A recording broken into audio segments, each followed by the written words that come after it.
বিসমিল্লাহির রহমানির রহিম। আমি বক্তব্য দেব না, একটি কথা বলে শেষ করব। উপস্থিত আজকের এই পদসভার সম্মানিত সভাপতি আবুল কাসেম হিরু ভাই, উপস্থিত আছেন আমাদের প্রিয় নেতা বহুল এবং কাজী রফিকুল ইসলাম, উপস্থিত আছেন পৌর বিএনপির সভাপতি শাহাদাত হোসেন ছনি সহ সামনে উপস্থিত আমার প্রিয় নেতৃবৃন্দ, সবাইকে আসসালামু আলাইকুম। আমি একটি কথা বলি, বক্তব্য শেষ করব।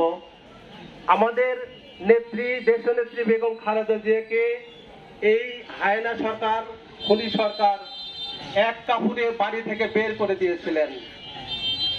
আর এর পরিবর্তে উনি সারা বাংলাদেশ থেকে ওনাকে বিতরিত করা হয়েছে। বন্ধুরা আমার,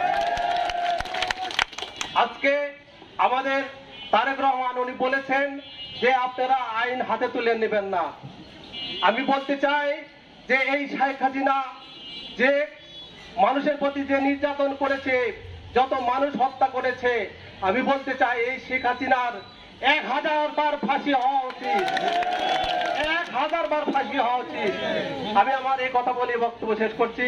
খোদা হাফেজ।